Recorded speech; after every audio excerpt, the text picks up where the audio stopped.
di Dinas Pangan, Bapak Burhan dari KI, dan dari bapak-bapak yang lain mohon maaf, Bapak Victor yang kemarin ketemu kita di Hotel Hoton. Bersyukur dari Allah Ta'ala kita bisa bertemu bersama dalam acara silaturahim ini. Mudah-mudahan silaturahim ini nantinya akan membawa kebaikan untuk kita semua. Akan terikat hati kita, batiniah kita, menjadikan tujuan kita bersama mensejahterakan keluarga kita dan mensejahterakan Indonesia. Kemudian harapan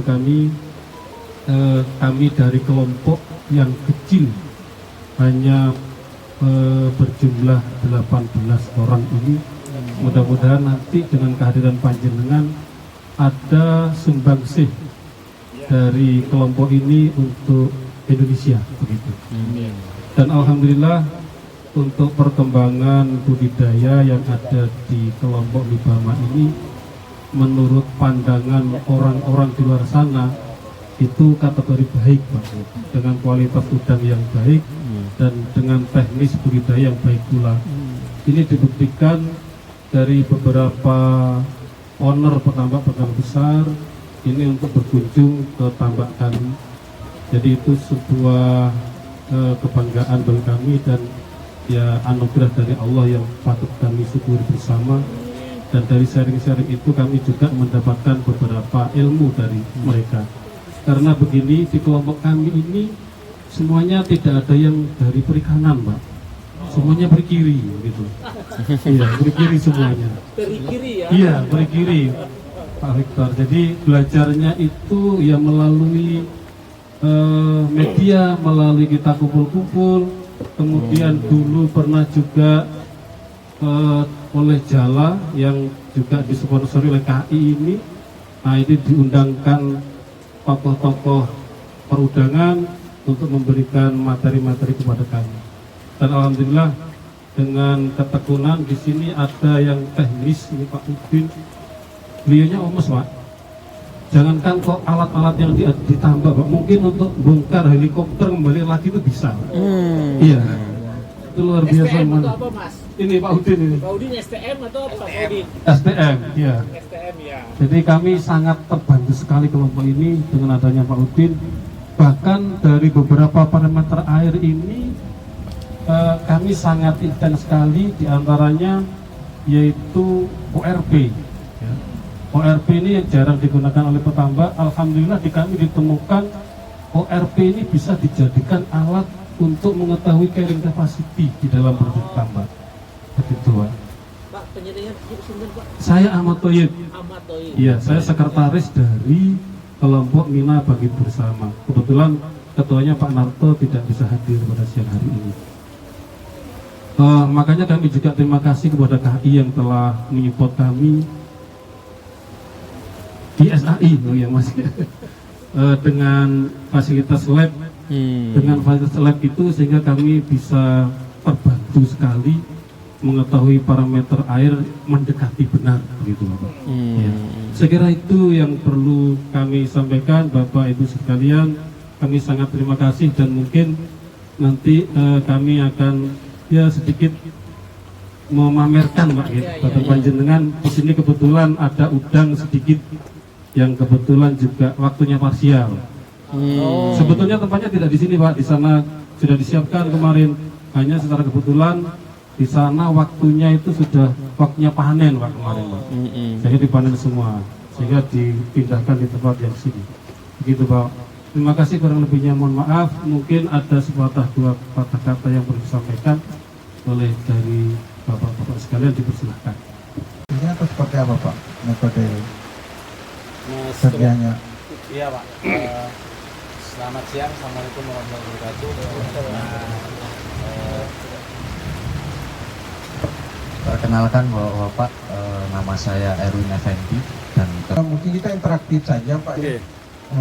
Perkenalkan dulu, saya Cahyadi dari Kemenko Pangan, kita dengan Pak Fatih.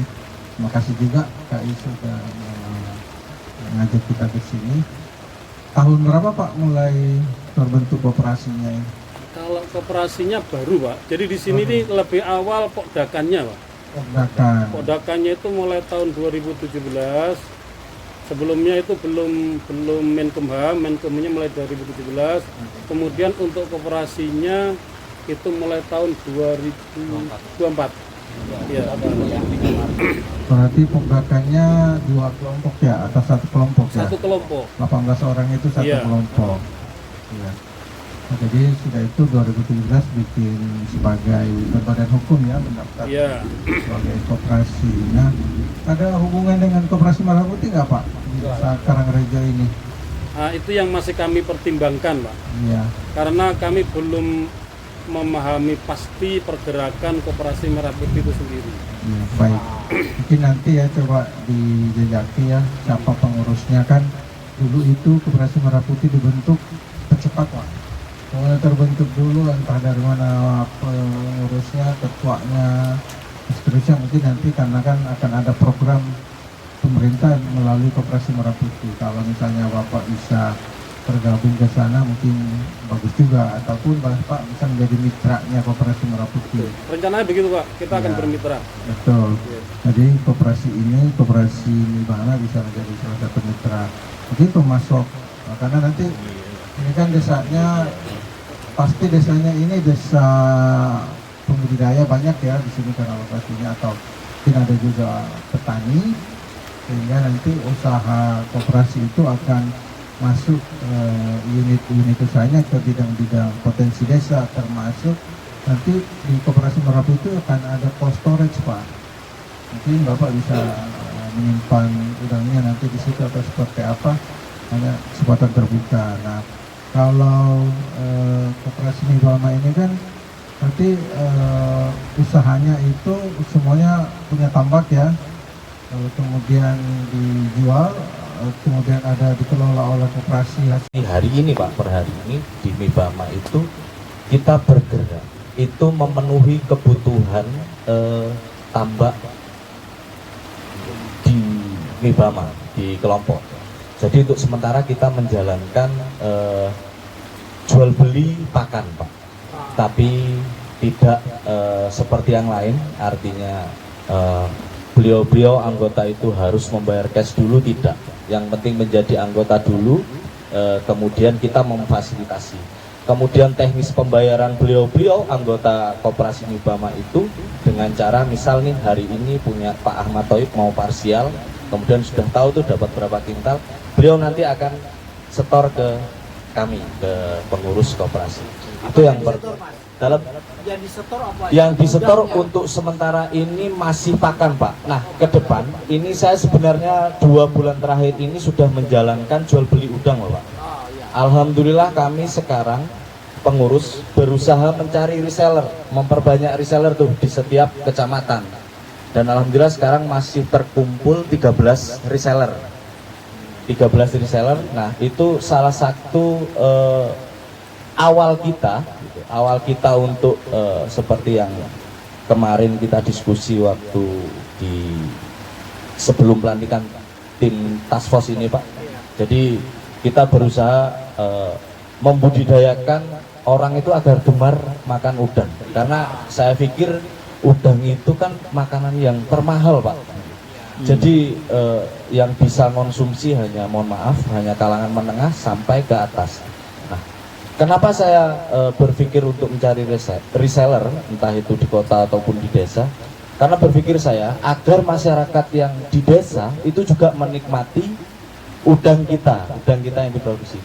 Kami berpikir seperti itu karena ingin menciptakan reseller baru.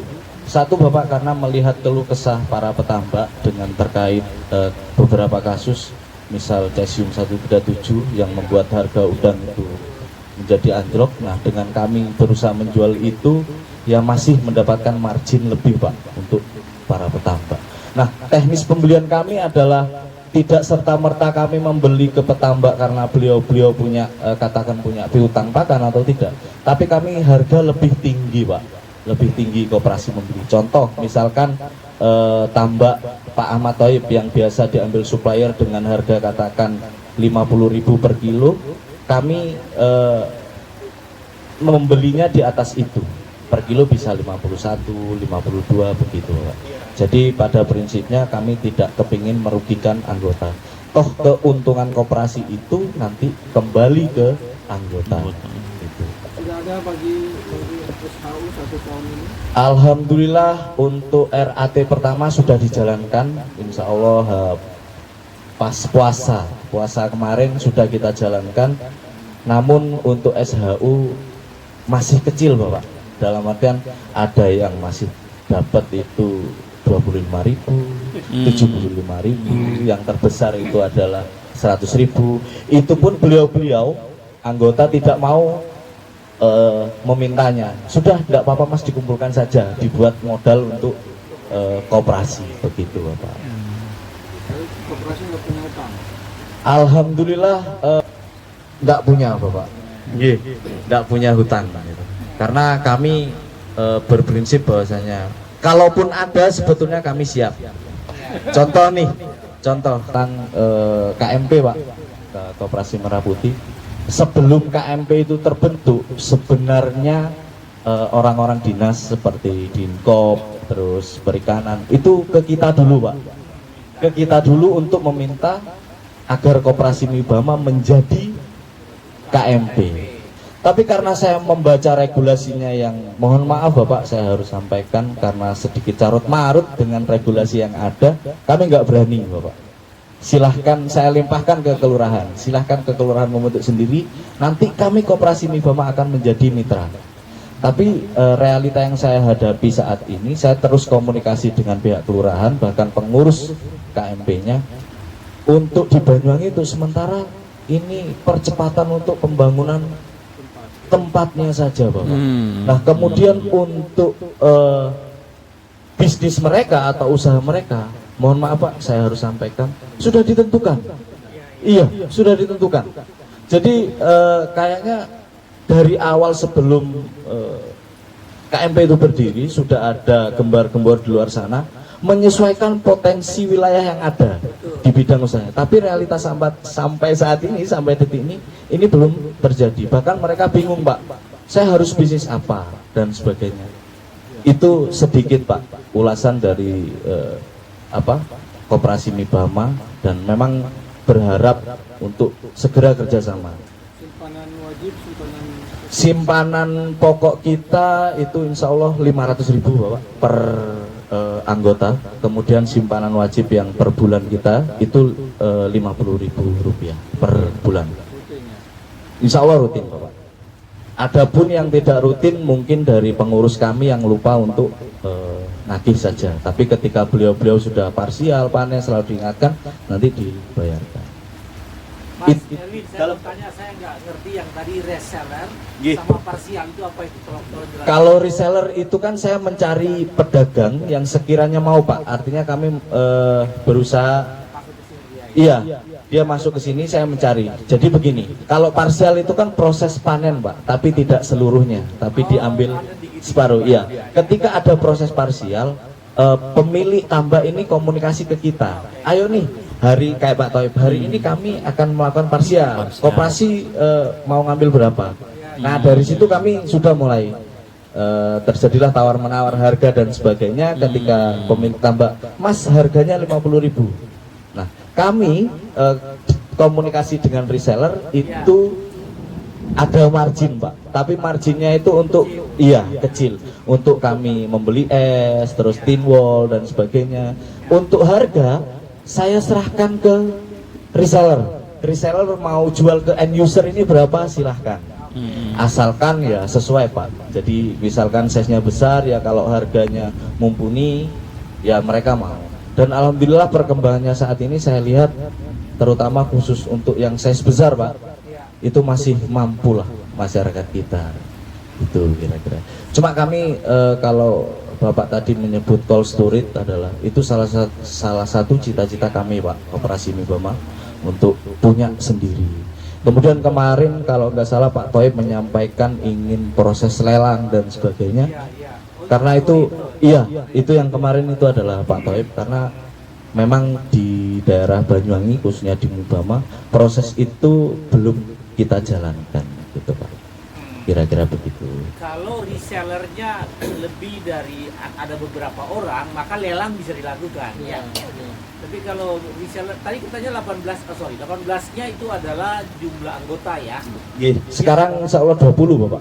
20. Sudah 20. Ya, resellernya tuh banyak nggak? Reseller masih 13 orang Pak. Reseller kami bukan reseller yang besar-besar ya Pak. Tapi kami menjaring teman, terus kemudian relasi kami yang di luaran dan sebagainya. Ayo nih, bakul lah ya. iya bakul. Tapi saya jual ke teman-teman itu. Ayo kamu mau nggak jual udang dengan harga segini? Keuntungan saya dari mana Mas? Ini saya jelaskan. Jadi saya jelaskan. Kamu ambil di koperasi udang dengan harga katakan dari petambak itu 50.000, kami menjual ke reseller itu 52, 53. Nanti kemudian reseller silahkan mengembangkan. Jadi kami untuk sementara ini sistem PO dulu Pak. Jadi saya ada grup tuh, ada grup WhatsApp tuh di reseller itu saya infokan, saya foto, saya video, ya PO dulu silahkan. Kalau mau baru ambil, baru parsial, iya betul. Atau enggak kalau saya yang ambil keputusan, udah saya Pak, saya mau ambil 1 kuintal nih, udah saya share ke teman-teman. Di koperasi ada udang 1 kuintal nih, monggo dihabiskan. Alhamdulillah jalan Pak, meskipun masih sedikit.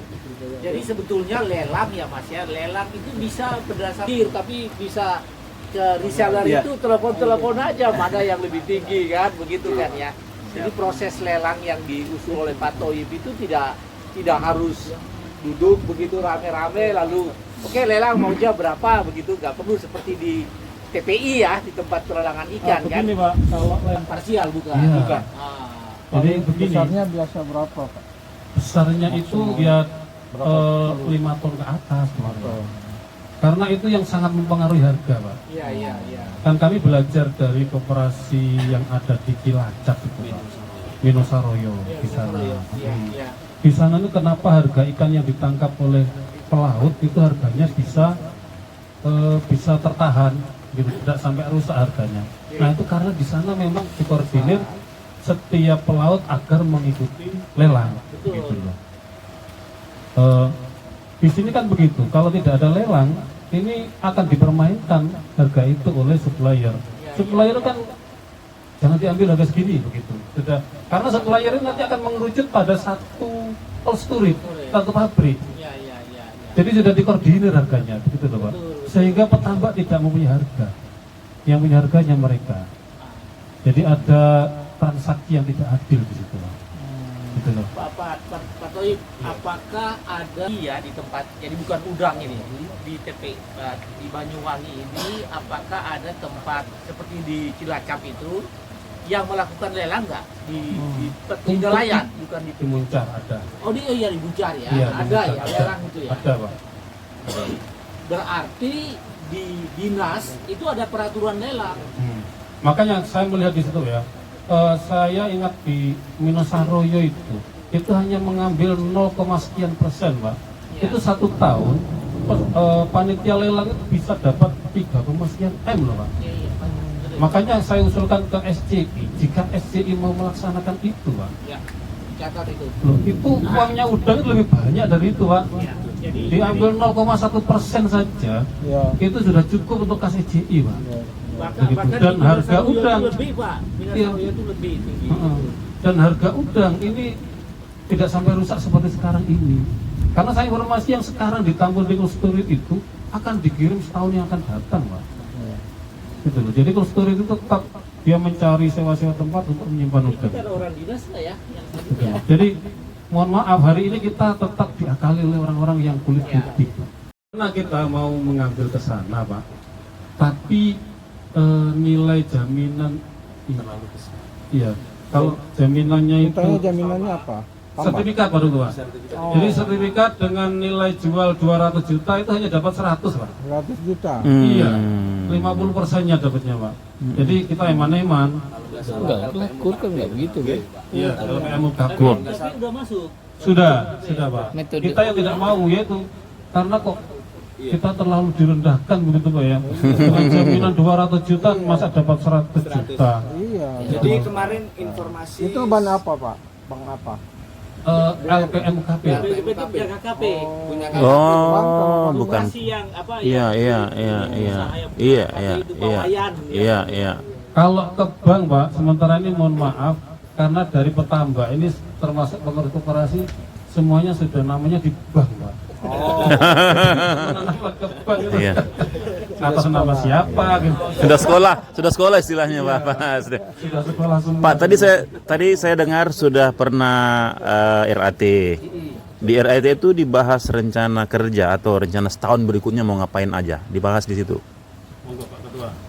Jadi sudah kami bahas, salah satunya Ya. ada yang sudah jalankan adalah dengan jual beli produk apa namanya udang kami itu sudah kami jalankan. Kemudian untuk menambah anggota, artinya sosialisasi ke masyarakat luas itu sudah kami laksanakan, bahwa meskipun ada beberapa kendala, kebanyakan kan kalau orang kami sosialisasi tentang koperasi ranahnya bukan lagi ke kemajuan ke depan, Pak, tapi kira-kira saya dapat pinjaman uang berapa. Iya. Jadi merubah mindset itu yang agak susah karena koperasi terkenal dengan pinjaman lunaknya gitu, Bapak. Gotong royong ya. Iya, Iya. gotong royong susah. Iya. Mas, total tambak berapa hektar yang dimiliki oleh 20 orang ini, totalnya berapa kira-kira? 12, Pak, insya Allah 12 sampai 15 hektar. Karena lokasi kami berpencar tuh. Yang saat ini Pak Toib, areanya Pak Toib, kemudian ada di Pak Joko. Pak Joko ini kebetulan di Pulau Santen, Pak. Di Pulau Santen itu kalau Banyuwangi terkenal adalah pulau apa Syariah namanya. Kalau di Banyuwangi itu beliau di sana, kemudian ada Mas Dani juga, ada Mas Wawan juga. Itu jadi total luas kami yang dikelola oleh kelompok Mibama itu kurang lebih 12 hektar. Dan satu lagi, Pak, yang di Pulau Santen miris juga, Pak, karena tanah yang digunakan adalah tanahnya ngaku-ngakunya Angkatan Darat sih. Itu yang agak susah juga. Beliau juga pajaknya sekarang lumayan ya, Pak Jawa. Bukan pajak untuk negara tapi untuk Berapa jauh Pulau Santen dari sini, Mas? Enggak terlalu jauh kok, Bapak. Terhitung menit saja. Oh ya. Tapi untuk sementara ini masih kosong semua. Kebetulan Pak Joko juga baru panen. Terus Mas Dani baru tebar kemarin, Pak. Kemarin baru tebar. Kemudian Mas Wawan itu yang di Pulau Santen juga hari ini juga sudah panen. semuanya Daripada kita pakai kolam 100% tapi produksinya justru di bawah dari standar. Ya. Semuanya begitu, Pak Udin. Iya. Jadi hampir semua petambak tidak memanfaatkan semuanya, semua lahannya, begitu Iya. ya. Karena dengan memanfaatkan misalnya 1/4 itu aja, Iya. itu produksinya sudah, kalau kita hitung dengan luasan hektar, itu rata-rata di Mibama itu 40 sampai 80 ton per hektar. Oh. Sedangkan produksi yang umum itu rata-rata di 20 ton cuma. Makanya kami menyiasati dengan cara itu. Sebetulnya untuk potensi pengembangannya ya masih sangat mungkin untuk dikembangkan. biasa Pak, kalau hitung-hitung keuntungan yang didapatkan itu berapa Pak kalau sekali panen? Misalnya Kalau di Mibama dengan usia 40 hari itu bisa minimal keuntungan 25% modal. dari modal biasanya berapa? Misalnya 100 minimal dia dapat 125. 25 juta. Oke. Jadi kalau di usia 60 itu sudah bisa mendekati 100% Bersih 25 juta ya dapat ya. dalam waktu 40 hari. 40 hari. 40 hari, Pak. Iya. Karena 100 ya, size Ya, 100. saya Kalau 100. 60 hari itu sudah bisa keuntungan 100%, Pak. Oh ya. Size berapa itu kalau 60 hari, Pak? Di kisaran size 50, Pak. 50 ya. Contoh produksi punya saya kemarin itu kan di usia 65 panen, itu biaya produksi dari keseluruhan itu sekitar 150 juta, dari hasil panen itu 300 juta lebih Oke. Oh, di usia 65 hari. bisa sampai Dengan 25% biaya ya. produksi maksimal itu di 30.000 per kilogram, Pak. Ah, 30.000 per kilo ya.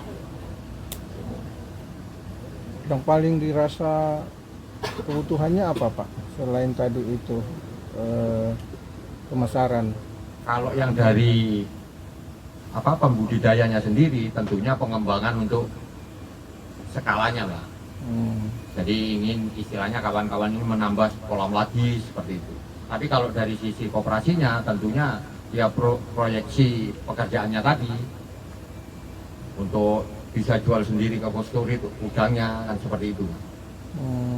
Jadi pengembangan yang di koperasi memang beda dengan yang di pembudidaya. Yang di pembudidaya fokus ke produksi yang di kolam. Jadi mungkin yang punya satu kolam ingin punya dua, yang jelas mereka berkeinginan untuk itu. Karena lihat luasan kolam yang masih terbengkalai itu potensinya masih banyak. Pak Sugi nggak kesini ngambil juga? Kami tawari Pak, Tawari. tapi Belum. mesti harganya lebih rendah di sana. Masih lebih rendah dibanding yang lain ya. Pak Irwin, semua reseller itu mereka bawa ke cold storage ya? Oh tidak Pak, jadi kami skupnya masih kecil loh Pak. Jadi tidak ke cold storage, jadi reseller kami itu langsung ke end user Pak. Pasar ya. Langsung ke end user. Restoran-restoran. Ada beberapa Pak dari teman-teman kami yang masuk ke restoran ada. Gitu. Jadi skupnya ya memang cita-cita ke depan Pak, bagaimana? Minimum di 1,2 ton kita bisa kirim sendiri, tapi dari pabrik itu memang sudah ada kontrak, biasanya seperti itu. Jadi untuk dapat pemain baru yang masukkan agak susah ya, karena sudah Agak susah. Sudah besar ya. sudah besar. Ya. Dan biasanya juga pembayaran juga enggak Nah itu Bisa juga dengan Pak. istilah titip nota. di nota itu persoalannya Mas. Pasti jelas bermain sudah di sana. Iya. Oke. Itu susahnya kita, apalagi dengan kondisi hari ini ya, dengan kasus radioaktif ini. Iya. Ini benar-benar jadi momentum bagi mereka, tapi yang menjadi imbas terberat akhirnya dipertambah sendiri untuk Jadi- pelaku budidayanya. Jadi ada juga sebagian anggota itu yang ngambil uang dulu ya di tempat lain untuk modal ya, nanti dijual ke itu kan tadi 0, nggak sampai 1% yang jual ke koperasi kan. Berarti mungkin ada anggota yang ngutang dulu berarti ya barangkali ke Ke supplier. belayar. Ada. Ada juga kan gitu. Terutama pakan mungkin ya. Kalau pakan kita langsung dihandle oleh koperasi semua. Koperasi semua ya. Semua koperasi. Ah, Sekarang kan memang biaya terbesar produksi itu pakan. Betul. nah, 30 sampai 35 juta. Intensif. Iya, iya, iya. Jadi saya mungkin jelaskan sedikit.